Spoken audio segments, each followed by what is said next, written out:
This week on The Perfect Scam. I was just liking the post on Facebook. I had liked the post, and it didn't seem like it was long, a couple of hours or something, and up on my messenger, he popped up. "Thank you for being a fan of mine. I would like to have a private chat." I thought, oh my goodness, a celebrity is actually talking to me. This is so cool. I never had anybody do this before.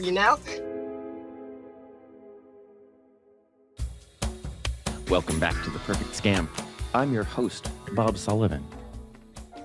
When you hear the words you've been waiting to hear your whole life, well, that's pretty powerful. That's love. Or it can also be a scam. Telling the difference isn't always easy, especially if you are lonely or just emerging from a difficult divorce or haven't gotten attention from anyone special in a long time, or if times are just tough. This is the challenging atmosphere that many victims face when they fall in love online. But to make things even more complicated, sometimes that new attention comes from someone you feel like you already know. Someone famous, at least to you. But it's easy to pretend to be a celebrity online. And as we told you in our episode a few months ago about Paul Nicklin, the famous Nat Geo photographer, the internet and social media in particular is awash in celebrity imposters. And these imposters can do a lot of damage. Nancy Newcomer moved to rural North Carolina several years ago when she was divorced after 40 years of marriage, so she could live closer to her sister. She had worked at an office job in the medical field for most of her life, but when she got to North Carolina, she took up a much more challenging, but much more rewarding profession. She cares for very sick, older patients, many near death. That's a tough job. It is extremely tough. It's mentally tough. It's exhausting. You're constantly, emotionally laying yourself out for people, right? Yes.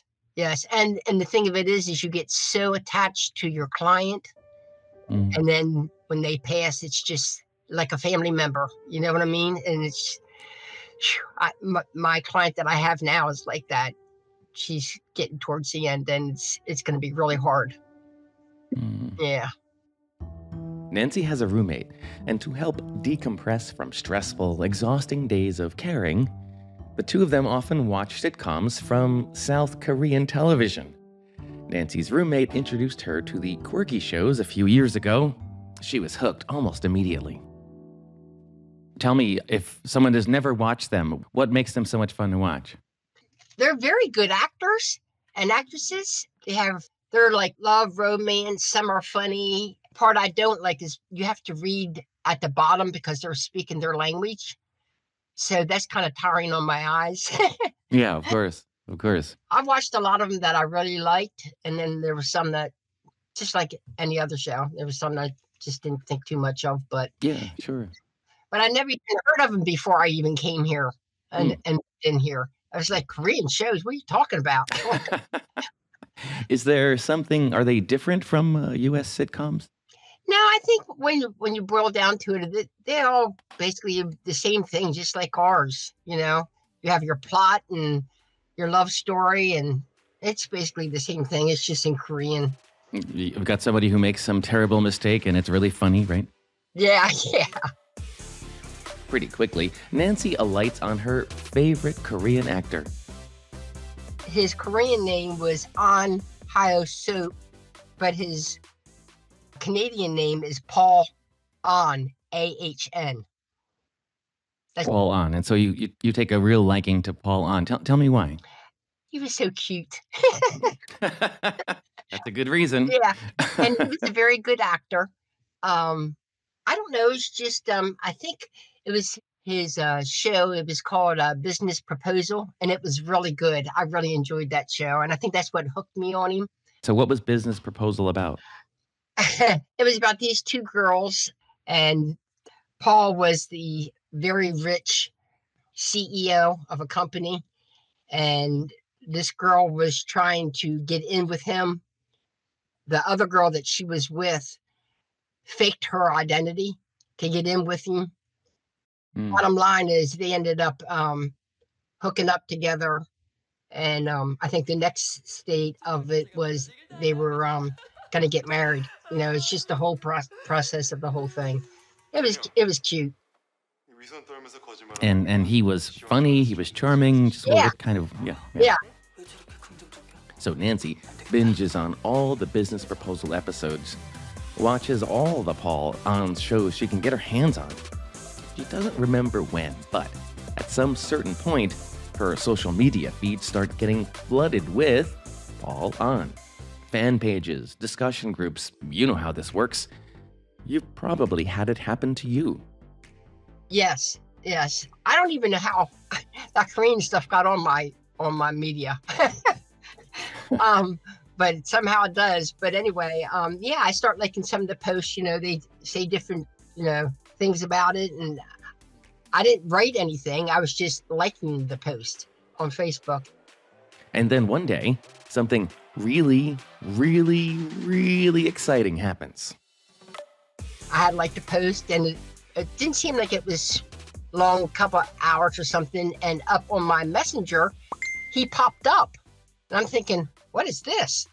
Thank you for being a fan of mine. I would like to have a private chat. And I thought, that's so cool to have a chat with a celebrity, And I said, okay, cool. Paul on wants to chat with her? Nancy can't believe her good fortune. And they strike up a conversation right away. So we chatted a little bit right there on Facebook. And then he said, I don't care for Messenger. Can you move to a different app? And I said, I don't know any other apps. So he said, go to Skype. So I already had Skype up. So I went into Skype and put it in, and we started chatting from that point. And at the end of their Skype chat, something even more exciting happens. He says he wants to stay in touch with her. So the next day, and the next, and the next, Nancy has online conversations with this TV actor she's come to love. It's really fun. Oh, yes, because I thought, oh my goodness, a celebrity is actually talking to me. This is so cool. I never had anybody do this before, I was like a little kid in the store. Of course. But I was loving the attention that he was giving me, I mean, who wouldn't, from a celebrity? But Of course. yeah. Remember, Nancy got divorced after 40 years of marriage, and, well, this kind of attention is very new for her. Oh, yeah. This year is 7 years that I've been divorced, so yeah. Got it. But still, that kind of attention, that kind of flirtation probably felt really good, right? Yeah, because I haven't been with anybody since my divorce. Yeah, so it did feel good. I'm human. The daily chats keep going for a couple of weeks, and then things progress even further in their relationship. So like 2.5 weeks in, he's already telling me that he has feelings for me, which took me back because I wasn't ready for that, What kind of things would he say? Just telling me that he loved me. And I'm thinking, how? You don't even know me. How do you love me? I mean, I've never met you before, and that he wanted me to, his family home is up in Canada. And when he went on vacation, he wanted me to come up to meet his family. Well, that really threw me for a hoop right there. I thought, my God, this guy is already asking me to come up to Canada. He said, I need you to get a passport so you can come up. So Wow. all that went down. Yeah, it was crazy. It just was like a roller coaster. Of course. So the plan is to go to Canada and meet his family, but you need to get a passport in order to do that. So do you go get a passport? I did. And I never had one. I never needed one. So Nancy follows her new friend's instructions and gets a passport so she can meet him in Canada at some point. But then this famous man asks her to do something else. So he told me in order to, if I want to meet with him, I first have to go through his business agent and email them and set up a reservation to meet him, because you have to pay to see him. And I thought, that can't be. So I Googled it to see, and it said, yes, if you want to meet a celebrity, a lot of them charge you a certain fee to come meet them. And I thought, oh, Lord, what can it be? I mean, this was saying like $500. And I'm thinking, oh, that's not too awful bad. So I emailed them and told them that I wanted to make a reservation to spend a couple days with Paul and what was required, on that kind of stuff. They write me back and said, in order to meet with him, you first have to, the reservation itself will cost you $18,500. Wow, $18,500. That's a lot of money, and Nancy doesn't have that kind of money. The price is so high, she's told, because now Paul Ahn says he will come to North Carolina to meet her there, near her home. Wow. I was like, what? I'm thinking $500 and $18,000. That's a big difference there. Yeah, wow. So did you go back and talk to Paul about that? Yeah. And I said, why is it so much? He said, the reservation is for me to fly from Korea, because he was going to come here to Raleigh, to fly from Korea to Raleigh for his hotel room and also for his 4 security guards. That was $18,500. And I'm thinking, where on God's green earth am I going to find that kind of money? Where on God's green earth? Well, she doesn't have that kind of cash in her checking account, but she does have a retirement account, and this seems to be the opportunity of a lifetime. Yeah. And that's when I went into my retirement and pulled that out. And I sent that over to him. I wired it, transferred it from my bank, wired that over. They received it. They said, okay, now we made the reservation, and this is the date that you're going to meet him. And he even sent the flight itinerary, everything. So excited. Nancy then starts to get ready for the day she will meet her TV star and maybe her new boyfriend. Oh my God. I was so into it. I went out and bought a new suitcase. I bought several different outfits and, oh my gosh, shoes, pocketbook, you name it. Even gifts. I even bought him gifts to take along with me. Oh my God. What did you buy him? Just little momentum type things, just, little love things. It wasn't that much, but it was just something to remember, But as the date approaches for their meeting, his trip gets postponed. And then postponed a second time, a third time. And then the manager has another request to make. Okay, now that's just for the reservation, just for you to meet him. Now we need $39,299. Oh my God. And I'm thinking, where will I get that money at? Because now I have nothing left. But her TV star Beau says he really, really wants to meet her, leans heavy on her. She starts to feel guilty for turning him down at this point.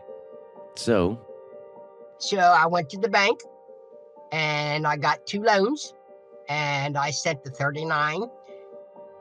She sends $39,000 to the manager, most of it borrowed from her bank. And when that money gets there, well, the manager says there is something else. Now we have to cancel it. Why? Because now, long and behold, now he wants $64,800. Oh my God. Nancy has sent $18,500 and then $39,000. And now he's going to cancel unless she sends $64,000? Well, that makes Nancy snap. I said, we're done here. There will not be another penny.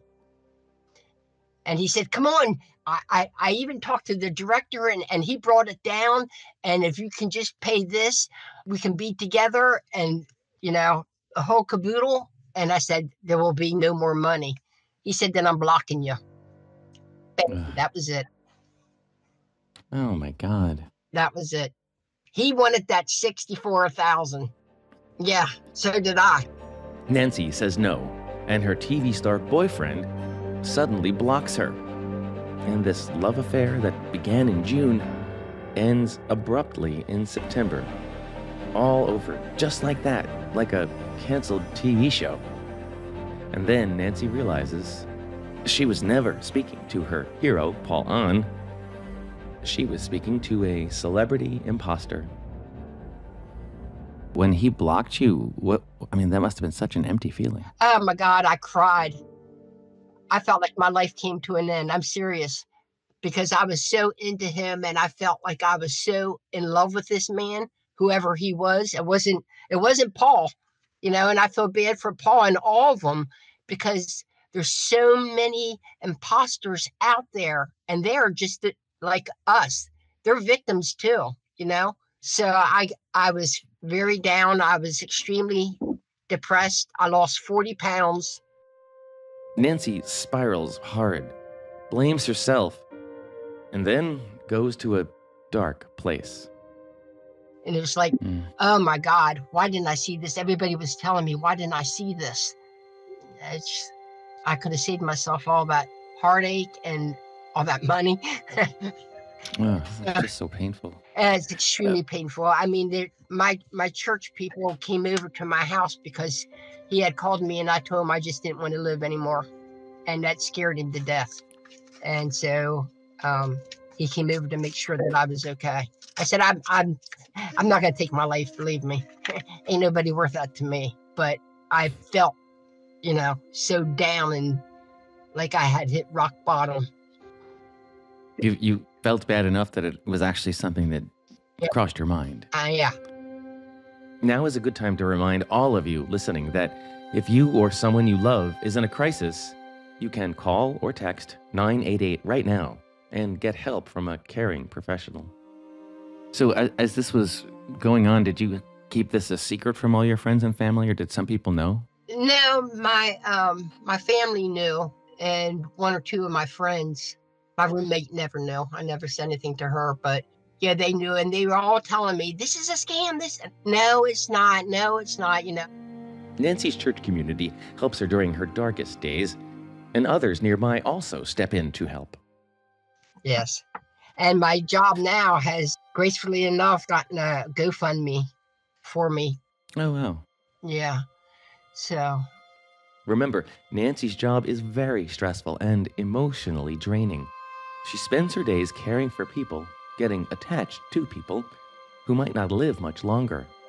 It's a beautiful calling, but that kind of emotional outlay, well, she thinks that had something to do with why she was vulnerable to this crime. Yeah.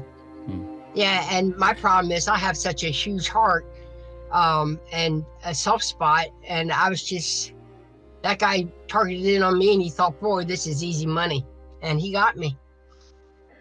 That's kind of what I was getting at with your job. I can tell you have a big heart, and I do think people with big hearts are even more vulnerable in situations like this. Yeah, because even after all this stuff that I've been through, my heart I still want to help others, and I still want to give. You know what I'm saying?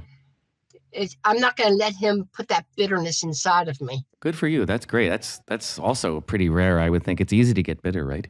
Oh yeah, I could have been real bitter.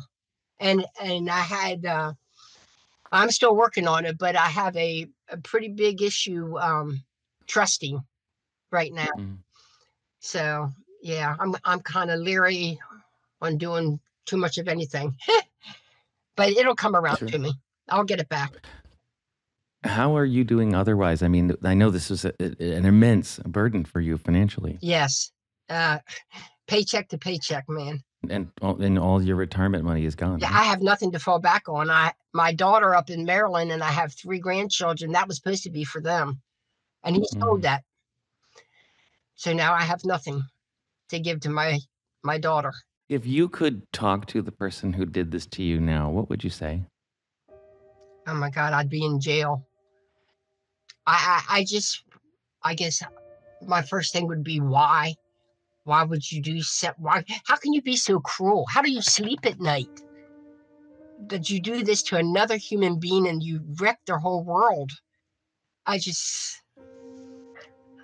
always said I want 5 minutes alone with this person. That's all it took me. And then, Well, you don't strike me as the fighting type, so for you to get to this point, yeah, you must feel pretty angry. oh yeah, that live it. And then, like my church people said, God will get his vengeance. You don't worry about vengeance. Mm-hmm. So I just laid it down, and that's it. Nancy just laid it down, and that's that. But she's actually doing more than that. She's working hard to help other people who might end up in the same situation as her. She's talking to us, for example, and she's doing even more.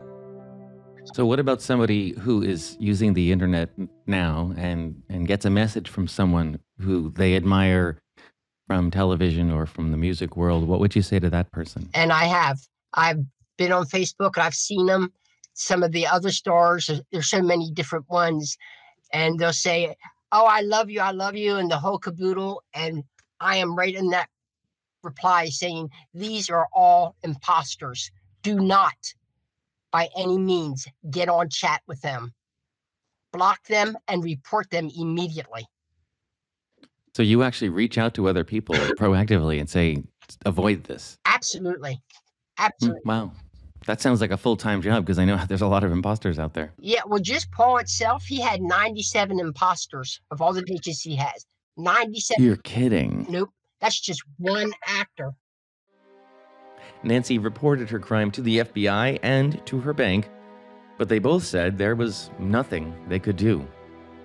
I wish that there was some way that the FBI could come in there and snag them, get their IP address and grab them, but they are so professional. They are in and out so fast. They get what they want, and they're out of there. Because I sent all my stuff after I filed my report to the police here, and they filed it to the FBI in October. They have so many files. Like when I went on TV, they told me that, and it's not just men that's doing it. It's women who are doing it to the men as well, because a doctor was on with a woman, and she was told $250,000. Oh my God. From that doctor. So, and I was thinking to myself, you are just so stupid. Who else would do something like this? Well, a doctor's a whole lot smarter than I am. So I don't care what your business is, they can get you. That's the truth. All of us are vulnerable, or will become vulnerable at some point. As we like to say here at The Perfect Scam, if you haven't been the victim of a crime, consider yourself lucky, as it just hasn't been your turn yet. Debbie Deem knows all about this. She's seen it all. She spent decades working as a victims' rights advocate for the FBI, and now she works independently, doing the same thing. She helps a lot with romance scam and celebrity imposter scam victims and their families, and she's worried a lot about today's victims. The focus of my work now is working with victims of what I call transnational technology facilitated frauds, or what other people call scams. Because out of all the victims that I've worked with all my life, and that's been human trafficking, child pornography, bank robberies, investment frauds, you name it, as far as the crimes, these are probably the most invisible victims and invisible crimes as far as how our systems treat people, of any victims that I've worked with. So trying to follow up with a promise I made to people many years ago, that I would do what I could to kind of make it a better world for them. The most invisible victims, like Nancy. When we shared Nancy's story with Debbie, it hit hard, but it sounded awfully familiar. Oh, it was a tragic story, but I think also one of hope, because I'm glad that she's so connected with her church and her faith, because I think that is such an important part of the message of people's recovery after something like this, is having something to move on to. And so while the story was pretty horrific, and actually I'm familiar with another person that had been involved with a Korean kind of celebrity person just recently. So that really struck home for me as well. But the money that I think the financial losses that she'll never be able to recoup from, and, just the emotional investment that she put into this relationship was just, very hard to read. I wanted to reach out to her and say, you're doing good. You're doing good. Celebrity imposter scams are incredibly common now, Debbie says. I made kind of a list of the ones that I can remember helping, Sure. perhaps just in the last 2 years, maybe. I've had a couple of Keanu Reeves, of course, actually a Beatle, a Backstreet Boy, a Metallica band member, Rupert Friend, my Korean superstar, Garth Brooks, Mark Zuckerberg, Giada De Laurentiis. I had to look her up. She's a TV chef, apparently. Hauser, another one I needed to look up. He was a PBS cellist. George Strait, Liam Neeson. And one that we don't often think of as celebrities, but they really are. For many of the men that I'm kind of working with, and I'm probably seeing celebrity on maybe 50% of my romance frauds now, which is not something I used to see, but it's quite a list, actually. Not every celebrity imposter scam is a romance scam, but I guess most of them probably are, right? I would say most of them are, yes. I think the most notable exception that I have would be I have two women right now that both believe that they have friendships with Elon Musk. So, and maybe it just hasn't moved to the romance, but both of them believe that they're talking to him. What is it about celebrities that is alluring? Why does the celebrity imposter crime work so well? I think that feeling of specialness that they get, that this celebrity is focusing, private secrets and invitations to be with their family, like what Nancy shared, can seem just so real to these folks, especially if they don't have a lot going on in other ways. Who doesn't want to feel special? Exactly. Exactly. Debbie is often called into situations by family members when someone they love is in the middle of a celebrity imposter or romance scam. And it's her job to try to persuade the victim to stop interacting with the criminal. But that can be very difficult. I've had it one family member said, Debbie, she's waited all her life to hear the words that she's heard from him. So nothing that you do or nothing any other person, FBI agent, bank manager, police agent, nobody is going to stop because, again, she's hearing what she's never heard before. And that is so powerful, those words. That is so powerful, those words. Here's another reason celebrity imposter scams work so well that might surprise you. Potential victims can be easier to find nowadays because criminals can spot them on social media posts. Debbie gave us a specific example.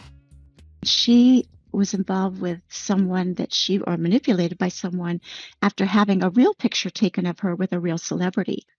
So I'm sorry. The photo is of her with a real she has a celebrity. photo of her with this real celebrity, and then she was on, I guess, a Facebook group with him and liked it, of course, and got the click.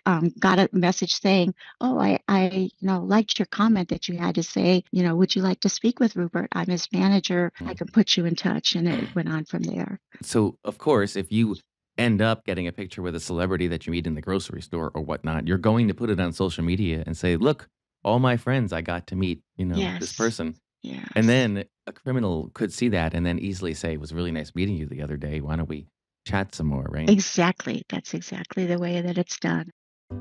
And the prevalence of fan groups devoted to famous TV stars or musicians also makes things easier for criminals. Like a group devoted to famous Beatle Ringo Starr, for example. We'll pretend it's Ringo.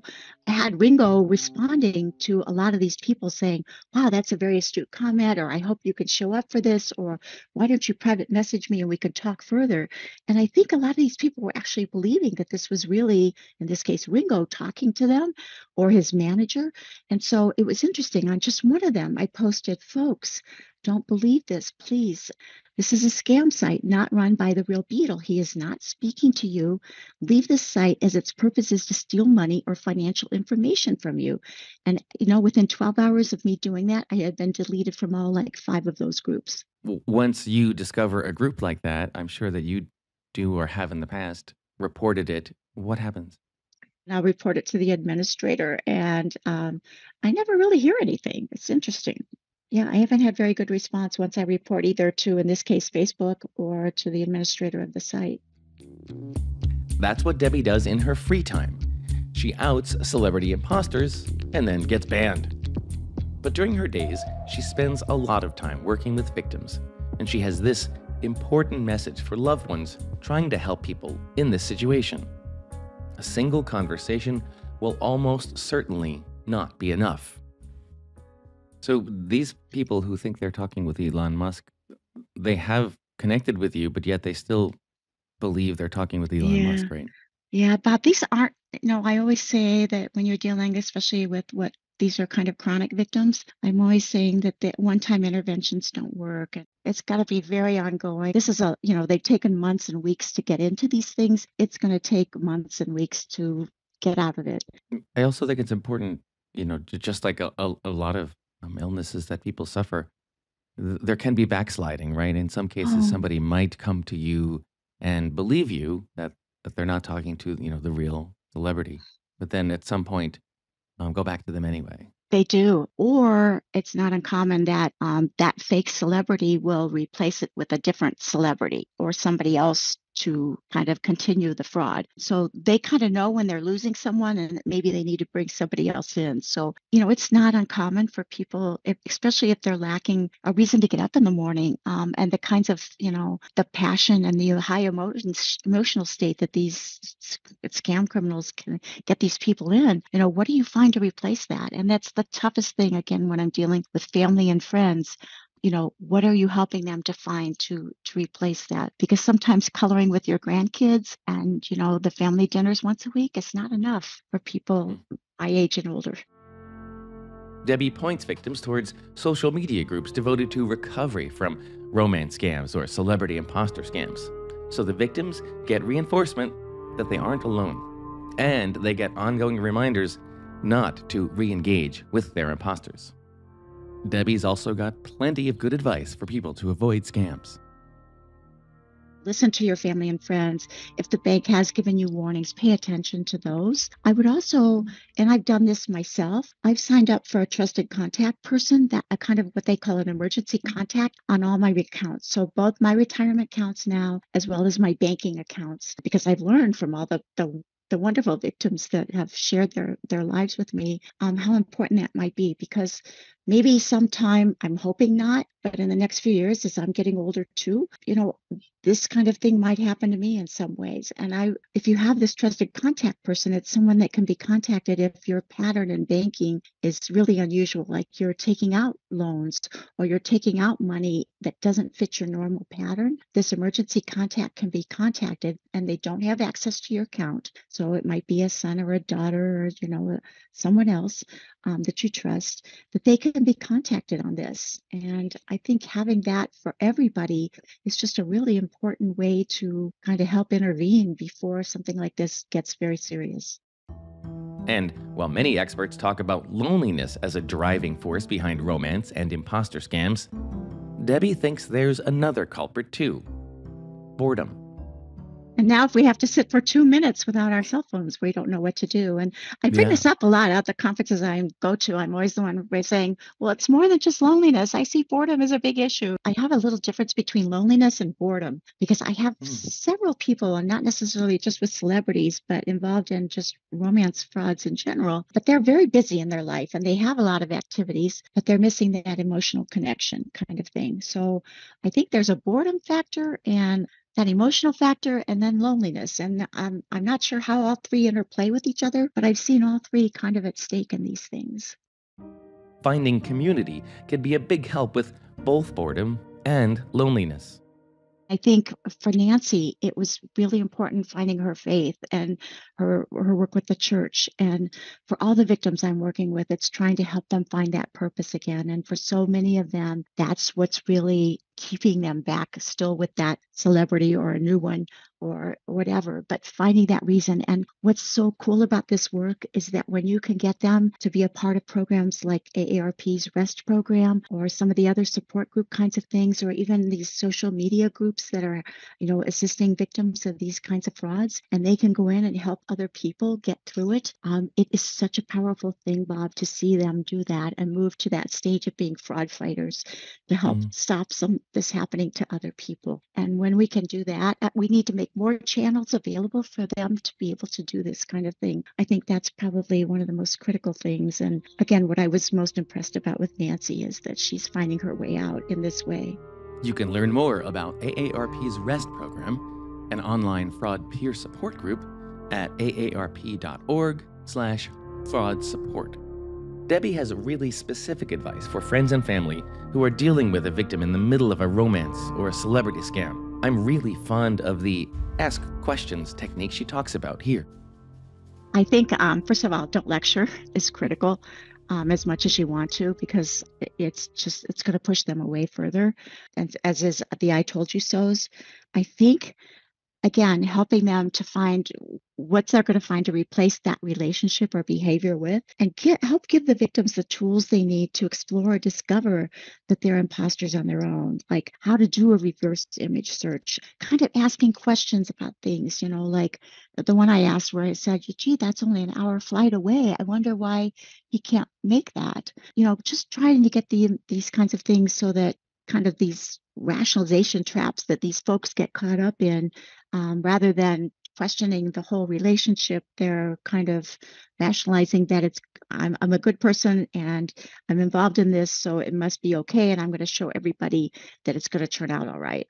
So finding ways, and especially talking about AI, and I use a lot of videos in the handouts when I'm talking with people. So as family members, maybe show them videos, but don't do it in a way that you want them to respond. Just kind of show it to them and say, I think you might find this helpful or interesting. Finding other victims, putting that celebrity's name in with the word scam or fraud, and just having that there for people to explore on their own, I think does a lot further in helping them along this journey to recognize that they've been defrauded than, again, just presenting them one time with this conversation and expecting them to change. I think that questioning technique is really, really powerful, but you drew a distinction there that I want to draw out of you just a little bit. Asking why do you think they couldn't fly from an hour away is different from why did you get involved with this person, right? Exactly. Yes, you want to ask. Yeah, you don't, because that's, again, the self-blaming kind of question. That's, again, treating them like they're stupid or that they did something really dumb. But instead, you're helping them to explore that behavior and relationship. Debbie also uses a promises made, promises kept chart with victims. Again, as a way to gently, over time, persuade them that things aren't as they seem to be. I kind of make this kind of a chart and draw just, a big X kind of across it. And on one side, I'll have promises made and promises kept for like Nancy. And then on the other side, I'll have promises made and promises kept for like Korean superstar, and it was wonderful. I had the one man that I'm dealing with recently. I went back to visit him in 2 or 3 days, and he had filled his chart out because I usually leave it with them because it's something very private. And on his, he had everything check marks for all these what he knew were promises that he'd made, and all check marks for all the promises that he had fulfilled. And he had big X's on the same ones for this so-called, OnlyFans celebrity. And, at the bottom of the page, he had 0. And I think that was a recognition for him to begin, again, that process of realizing, hey, these things just aren't adding up. Besides the things, you can put in on celebrities and see things like how much money they have. Like this, I looked up actually this Korean star, and he's supposedly worth, according to Investors Daily or whatever, worth $5 million, So questions like just asking, why don't you find out how much money he actually has? Just questions like that, rather than, did you know he already has $5 million? Why would he want that from you? It's just a different tone, and again, allows them to do their own exploration at their own time. And if they're willing to get on, and if you can help them get on some of these other like Facebook groups that do really good work in this, and leave them with that's things that they can be checking out while you're not with them. And I think is a wonderful, like 24/7 kind of aid in that journey to recognizing that these are frauds. And also, don't suffer in silence. Make sure you tell law enforcement authorities what happened. Take care of your credit report, take care of your computer. Here's Debbie's checklist of all the to-dos after a crime.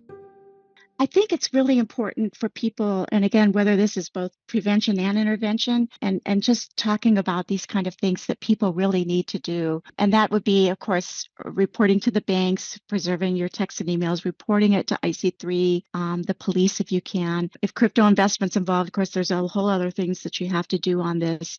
Report to the social media apps. But a lot of times we don't talk about these. And I think it's so important that victims of these kind of things get both their computers as well as their cell phones cleaned by local people, because oftentimes they'll find there's programs like remote access viewers, like AnyDesk, that are on those computers that they may not even be aware of. I also urge everyone to freeze their credit with the 3 credit reporting bureaus. And you can go on www.identitytheft.gov to learn how to do that so that no one can open credit in your name. You might want to get copies of your credit reports. Oftentimes my victims have shared their driver's license numbers, so you may need to go to your driver's license bureau and report that, and perhaps hopefully get a new card with a new number and picture. If your social security number is shared, you should contact the IRS on their Identity Theft Central website and report that, and have a special way of filing your taxes. You really need to also prepare for possible new fraud attempts, new celebrities, recovery frauds, those kinds of things. And Debbie leaves victims who are recovering, victims like Nancy, with these important words. And have to define who you are. You were manipulated by basically organized crime, these transnational crime rings. This wasn't just one person doing this to you. Understand that this happens to some of the most decent, wonderful people that I know, and you did not deserve to have this happen to you. There is help available. Look for some of the support groups. Look into AARP's REST program, the Cybercrime Support Network's Romance Imposter Scam Peer Support Group. There's some wonderful videos done by a woman named Kathy Wilson that does things for victims of romance frauds that you can find online. Scamsurvivorhealing.com.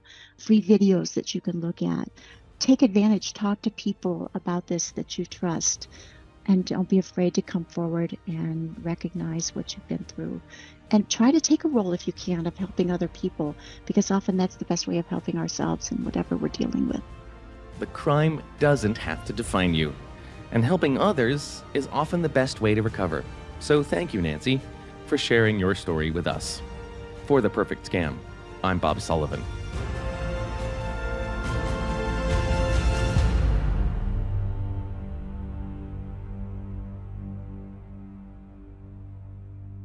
If you have been targeted by a scam or fraud, you are not alone. Call the AARP Fraud Watch Network helpline at 877-908-3360. Their trained fraud specialists can provide you with free support and guidance on what to do next. Our email address at The Perfect Scam is theperfectscampodcast@aarp.org, and we want to hear from you. If you've been the victim of a scam, or you know someone who has, and you'd like us to tell their story, write to us. That address again is theperfectscampodcast@aarp.org. Thank you to our team of Scam Busters, Associate Producer Annalee Embry, Researcher Becky Dodson, Executive Producer Julie Getz, and our audio engineer and sound designer Julio Gonzalez. Be sure to find us on Apple Podcasts, Spotify, or wherever you listen to podcasts. For AARP's The Perfect Scam, I'm Bob Sullivan.